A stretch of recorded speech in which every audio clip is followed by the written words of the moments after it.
Ağaçların gözəlliyi, torpağın, baxırsan meşənin gözəlliyi insanı valeh edir. Və bu cür yerləri gəzmək insanda o stressi mi deyim, o insanda yorğunluğumu deyim, aradan qaldırır. Həqiqətən də biz Qubaya gələndə, yəni sırf başqa bir rayona gəlmiş kimi yox, sanki öz evimizə gəlirik. Çox mehribandılar.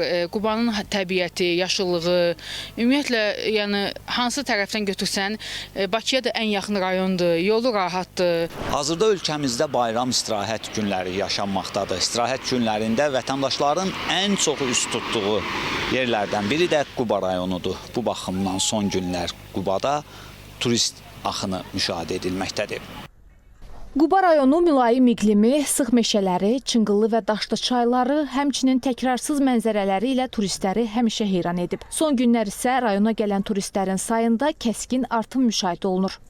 Təbiəti, havası, düzdür, məsələn, səhərlər biraz isti olur, amma axşamları soyuq olur. Amma yəni ləzzət eləyir, o soyuq belə ləzzət eləyir, xoşuma gəlir.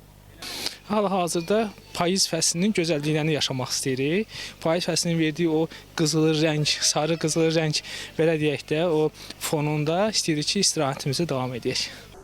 Qubaya gələn turistlər 5 turizm marşrutu üzrə səyahət edirlər. Onlar daha çox Quba, Qəçrə, Şıxınalıq və Quba, Təngəaltı, Afruca istiqamətlərinə üstünlük verirlər. Turizm mərkəzlərindən bildirilib ki, bölgəyə gələnlərin sayına qiymətlər də müsbət təsir edib.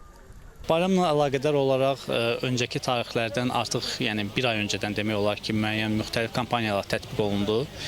Bura endirim, qidalanma paketləri, əyləncə paketləri daxil olmaqla müəyyən bir qiymət ortaya çıxdı ki, bu da demək olar ki, bütün turist axınından bütün büdcəyə təsir elədi. Bayram tətilində Cənub bölgəsinə, o cümlədən də Lənkərana gələnlərin sayı çoxdur. Lənkəranın sitrus bağları və çay plantasiyaları həftə sonları və bayram tətillərində istirahət üçün ideal məkan hesab olunur. Bayram ərəfələrində və tətil günlərində əsasən də həftə sonları daha çox Cənub bölgəsinə həm yerli, həm də xarici turistlər üz tutur. Lənkərana daha çox sitrus bağlarına və çay plantasiyalarına üz tuturlar. Milli geyimlərdən istifadə edərək çay yığımına başlayır, ləzzət alır, təbiətin qoynunda istirahət edirlər. Gəldik, burada kivi, limon, mandarin, feyxo bağları var. Hektarlarla da istədik gələk buranı gəzək. Həm yaxşı vaxt keçirək, həm də təbiətin qoynunda meyvələri özümüz dərək dedik. Azərbaycanda həqiqətən də ekoturizm inkişaf edibdir. Göz qabağında burada istirahət günlərini insanlar seçib ki, gəlsinlər, havada keçirsinlər.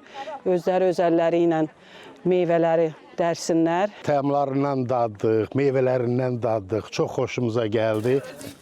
Hazırda Cənub bölgəsindəki istirahət məkanlarında boş yer tapmaq müşkül məsələdir. Turistlər ilk növbədə içəri daxil olub çay plantasiyası ilə tanış olurlar. Çayın yığımı ilə, sonra çayın emalı ilə, çay hansı mərhələlərdən keçir onlarla. Ən çox xarici turistləri maraqlandıran milli geyimlərimiz olur. Bizim Lənkəranın milli geyimləri, fotosessiya eləyirlər çay plantasiyasında. Sonra bizim milli mətbəxdən dadırlar. Bayram tətili hələ davam edir.